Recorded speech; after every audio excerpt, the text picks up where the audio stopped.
two, one, two, three.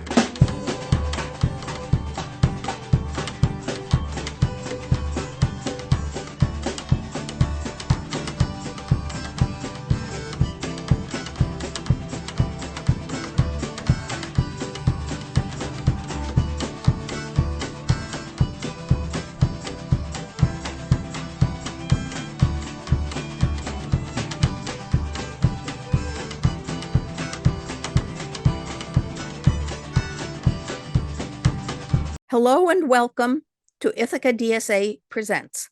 I'm Theresa Alt. I'm here today with co-host Wayles Browne and with Ariel Gold, who, as far as I know, is a native Ithacan, a longtime activist in support of Palestinian rights, was a leader at Code Pink for some years, and is now the executive director of the Fellowship of Reconciliation. What is FOR and how did it get started? The Fellowship of Reconciliation is the oldest peace and justice organization in the United States and possibly worldwide. So the Fellowship of Reconciliation started in 1914 in Europe to support conscientious objectors to World War I. And in 1915, the Fellowship of Reconciliation USA started as well as the US was preparing to enter World War I. We have had such initial leaders as Jane Addams, who famously won, I believe she was the first US woman to win the Nobel Peace Prize. But at the time that she joined the Fellowship of Reconciliation, as a pacifist and opposed to US entry to World War I, she faced a lot of backlash. And it was only later that she became this applauded figure. So we also supported conscientious objectors to World War II and, of course, to the Vietnam War, and got heavily involved. We were heavily involved in the civil rights movement in the US. A fun fact about the Fellowship of Reconciliation is that Dr. Martin Luther King was a member. He gave his name only to two organizations in his entire life, and the Fellowship of Reconciliation was one. In fact, I have his membership card on the wall of my office. So we have been around for quite a long time. And throughout the years, we have continued to publish a magazine. It's called Fellowship Magazine, hard copy. It comes out twice a year. This year is going to be the first year that we also publish it online. And we have long done a lot of work internationally, some of it that I described, opposing world wars, and we supported Palestine very early on, bringing delegations there to see the situation with their own eyes. A lot of organizations began as projects of the Fellowship of Reconciliation. So Eyewitness Palestine, which is the group that took me to Palestine, started out as a FOR project. And in fact, the ACLU began as a project of FOR. And more recently, as we watch the rising tide of fascism worldwide and here in this country as well, we have turned a lot of our, though not all, but a lot of our attention domestically, because we have this problem here in the US. And so we're committed to a large amount of domestic social justice work, racial justice work, work to oppose Christian nationalism, and so on. We are an interfaith organization, and I'm proud to say that I am the first Jewish executive director. So you were also known for being a leader in Code Pink. How is being executive director of FOR different from that? Well, different and the same, right? Both Code Pink and Fellowship of Reconciliation, I'd say we're very compatible and frequently partner as organizations. We are both committed to peace and justice through nonviolence. I spent 7 years at Code Pink, much of them working as the co-director. national co-director, and leading specifically leading our Middle East work, our work to lift the sanctions on Iran and re-enter the Iran nuclear deal, our work for Palestinian rights, our work to end the war in Yemen. And one of the differences, I would say, well, a few differences between Fellowship of Reconciliation and Code Pink. Fellowship of Reconciliation is a faith-based organization. So we pull from our faith convictions, and we work with a lot of different faiths and a lot of different denominations.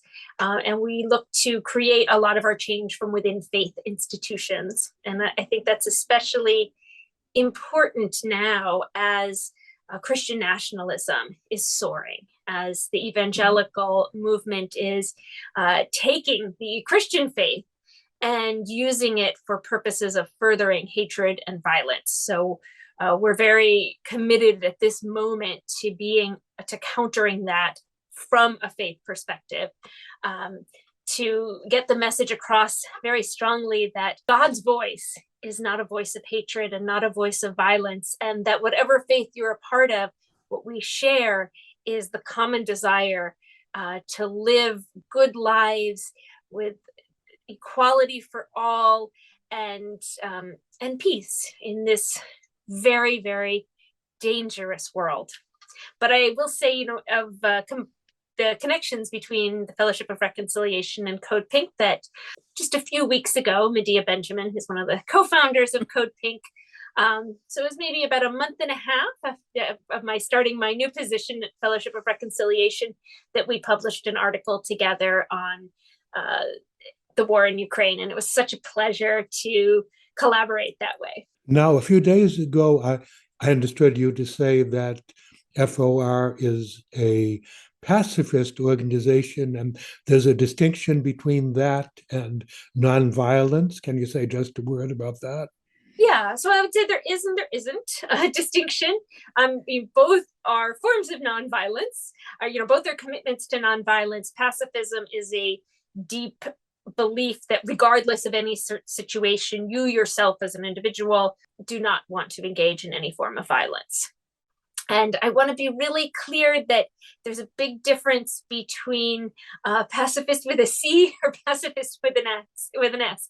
Pacifists and nonviolent activists are not passive in any way. Sorry, passive. There's a big difference between passive and pacifist. It is about confronting the systems of power and the systems of injustice and violence in profound ways, and usually in very forceful ways, to shine a mirror on the violence and to bring that to the attention of the world to create change. So it's quite the opposite of being passive, and we really promote and encourage engagement, encourage active, nonviolent, creative, nonviolent resistance. And I imagine this will often have you working side by side with socialists. Absolutely. Absolutely. As we look to build a better world, the kind of world that we all want to live in together, then we have to strive for equality, right? And we have to strive for economic equality and racial justice. In Fellowship of Reconciliation, going back to our time working with Martin Luther King, we call it beloved community. And we're looking to build beloved community, both locally, in our cities and towns, and across the world. And I suppose socialists tend to look at it more like building the economic structures that will allow the beloved community to survive, but will also direct the lives and works of those who perhaps don't love those around them, or the community. Well, it's very compatible, right? Yeah. The two, because if you're building those structures, we're working hand in hand to build those structures of equality and to make that work. And it's an act of love, and it comes from a place of love with all people, but that doesn't mean that we bend ourselves or remain passive to forces that seek to continue this world that we have of capitalism and militarism and separation and suffering. Now, the FOR has let's say, a long record of helping people get away from wars. And some people here in Ithaca may remember that in the 1990s, there was an FOR project called the Bosnian Student Project of helping young Bosnians get away from the war and the destruction in Bosnia. It turned out that some Bosnians got to come to the US with refugee status, but a way to get more Bosnians was to get them student visas to study at American colleges, universities, even high schools in some cases. So we had some Bosnians come here, and Theresa and I were among the people involved with that. But I can see a slight difference between helping people get away and helping people stay on the spot and oppose the war. Do you do both things? Absolutely. We do both things. We support peace through whatever means are available, and whether that's refugee status, asylum, or student visas, or it's supporting pacifists who don't want to fight in a war, but want to remain there to advocate for peace, or to advocate sometimes for creative resistance to war, because there are different means to resist. And we have an obligation, whether we disagree on that being the only way to support a people under attack, such as the Ukrainian people are, whether we disagree about other forms of supporting them, I think we share the desire or the necessity of lifting up the creative, nonviolent ways of resistance. I think back to I was really inspired by early on in the Ukraine war, the town of Zaporizhzhia, where the largest nuclear power plant is located. I remember when the Russian troops came in, that the villagers themselves formed blockades. They pulled large stones out into the road and formed blockades to peacefully resist.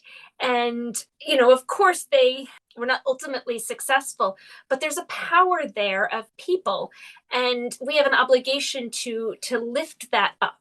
And similarly, we at FOR, both US and International Fellowship of Reconciliation, are calling on the West, specifically European countries and the United States, to not only welcome Russians fleeing Russia because of the war, but to provide assistance for them to come in, to facilitate that, because that is a nonviolent resistance. Those are Russians who are voting with their feet that they do not approve, that they do not want to be a part of Putin's invasion.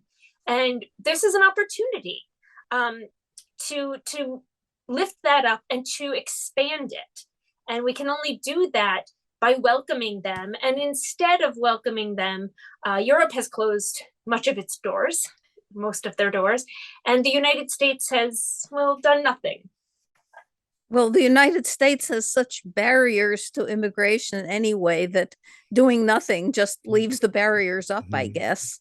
Exactly. The United States gave lip service to the Russians fleeing. The White House said that they were welcome and should apply for asylum. But on the other hand, the Biden administration continued from the previous year the cap on refugees. And just in the winter prior to the Ukraine war breaking out, as part of a tit for tat that the US was having with Russia, the US moved the location to get a visa to come to the US from Moscow to Poland, making it much harder for Russians to leave. And that's something that we can do, and we can influence. Has the FOR been able to influence other governments in Europe already, or are you trying to? We haven't been successful as of yet, but we continue to work on it. I'd say, like all of us peace activists from all time, so we never know when our actions are going to be successful. And actually, I want to use I won't have the exact language of the quote, maybe I will, but A.J. Muste, who is one of the greatest political thinkers of his time, and former executive director of the Fellowship of Reconciliation, he said, and I might be paraphrasing, he said, I don't demonstrate because I think I'm going to change my government. I demonstrate because I don't want to let my government change me. And that really resonates with me. That's how I got involved in work for Palestine, because I want to know in my heart, and I want to be able to tell my grandchildren that I did all that I could to create justice and to end the crimes that my people are committing. So while we work to change our governments, whether or not we are successful, we are helping build the beloved community, the socially just and more peaceful world that we all deserve to live in. Okay, take a moment now. We're about at the middle of the program. If our listeners and viewers want to get in touch with FOR and find out more about it, what do they do? Well, they can begin by going to our website, that is forusa.org. And they can also follow us on Twitter, that's FOR Peace. Sorry, I think it's FOR Peace. It's either FOR Peace or FOR USA. And folks can also follow me on Twitter. It's Ariel, ARIEL, Elise, ELYSE, Gold, GOLD. Okay, and the office is, I know you're here in Ithaca most of the time, but the office, I know it used to be in Nyack, New York, near the Hudson, and where is it now? So we are still in the Hudson Valley. We're about 10 miles or 10 minutes north of Nyack in Stony Point, New York. It's a very, very beautiful location, and I go down there about once a month.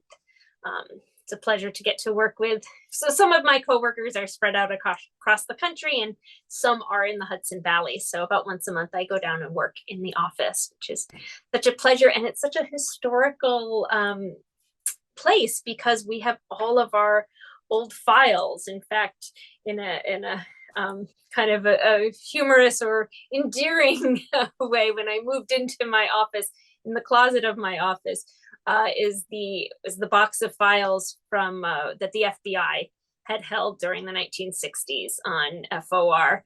But so along with that, we have the documentation of all of our fellowship magazines, folks we've worked with. It's kind of a historical location, site that way, and really a pleasure to dig around and look at stuff. Okay, now maybe getting back to Russians trying to get away from the war. Certainly we know that many Ukrainians have left Ukraine because of the war, and they deserve help from everybody and respect, and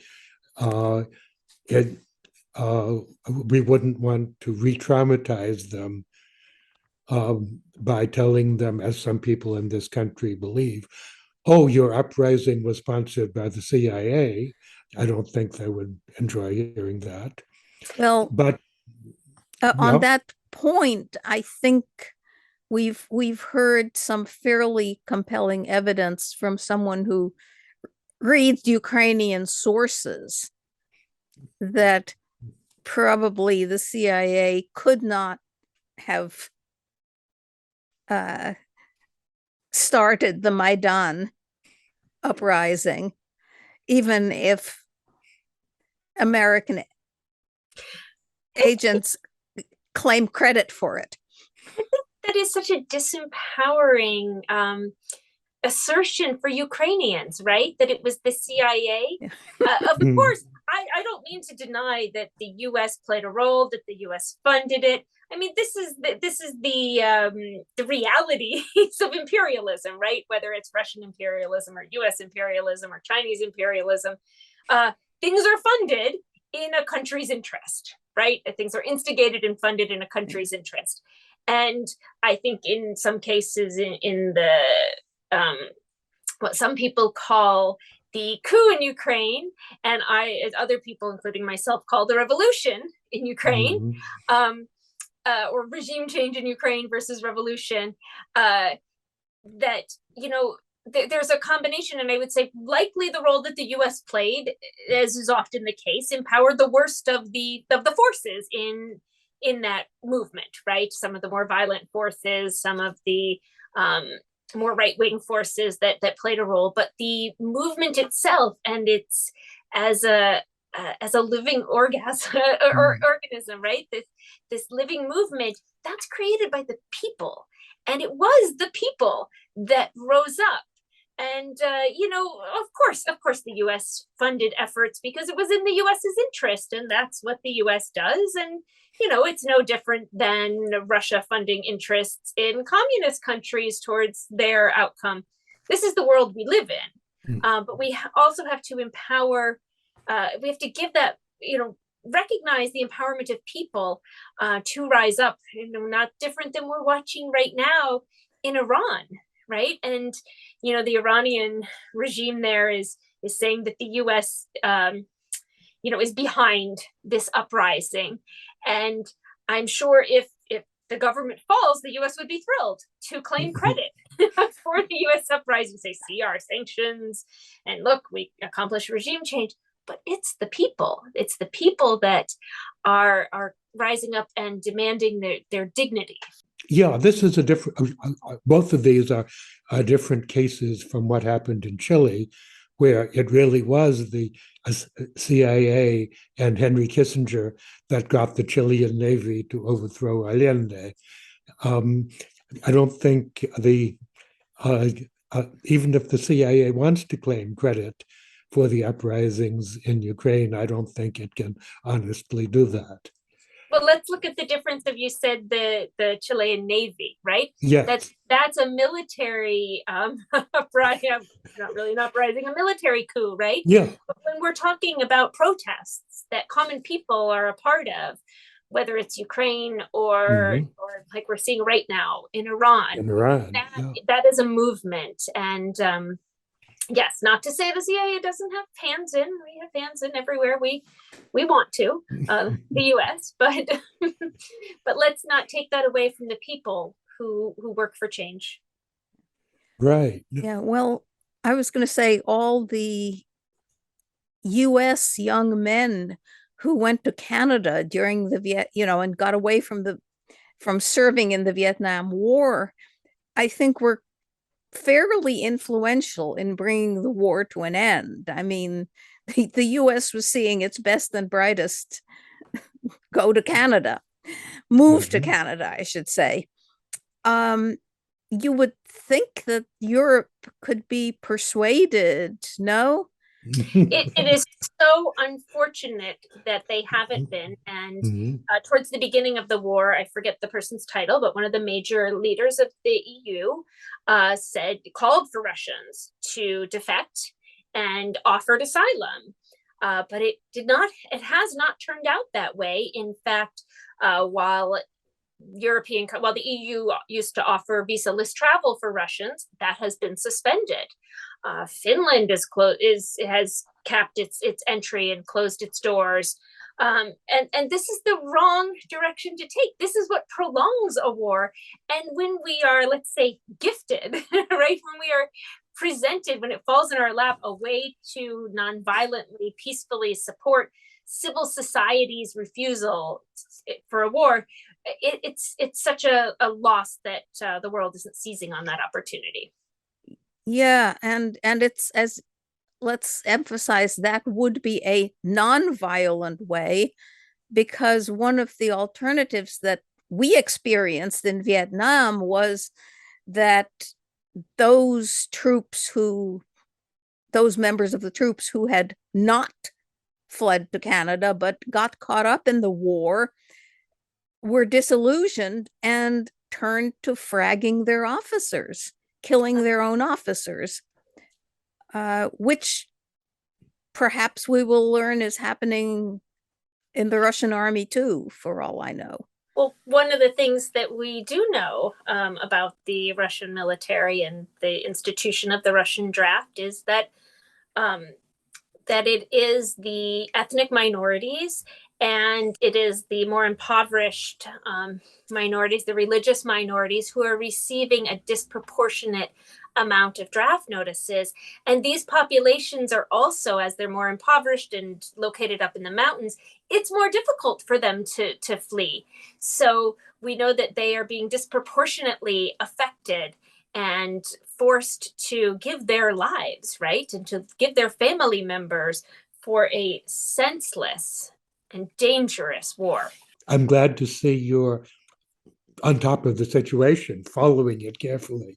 I do follow it carefully and The- nervously, like I said, first of all, we have a nuclear armed country, and then we have nuclear arms throughout Europe, and we have the largest nuclear power plant in Europe located in Ukraine. I mean, this is I don't just follow it closely, but I will admit that I wake up sometimes in the middle of the night in terror. This is, has the potential for an apocalypse, genuinely. And this is a moment for us all to take seriously and see that we bring this to a stop. I am also wondering about Ukrainians who may want to resist war. I would think there are fewer of them because some will, the Catholic Church has its doctrine of just wars. And I'm sure many Ukrainians think, well, this is a just war. And one can make that argument if there is such a thing. But can FOR do anything for Ukrainians who want to avoid fighting? We support all conscientious objectors. Just as the United Nations, it is an international right to conscientiously object to military service, to military conscription, whether for a single war and whether from a religious belief or from a opposition to that particular war only. That is a right under international law. So we absolutely support that. And the idea of a just war, and certainly if the case is to be made, this is one of those times. I want to point out, though, that that war by necessity, right? Fighting in a war destroys a society, right? It rips apart a society as it seems. And we know that soldiers, whether they are fighting a just cause or an unjust cause, especially an unjust cause, but whether they're still, we know the trauma, the destruction that it brings to the psyche and to the soul. And so we always have to support opposition to that. And we have to keep in mind that the longer a war goes on, the more this fabric of civil society is torn apart. Executive Director of FOR, Wayles, Browne, and I have been speaking with you about the current war. This has been Ithaca DSA Presents. I'm Theresa Alt. Thanks for watching.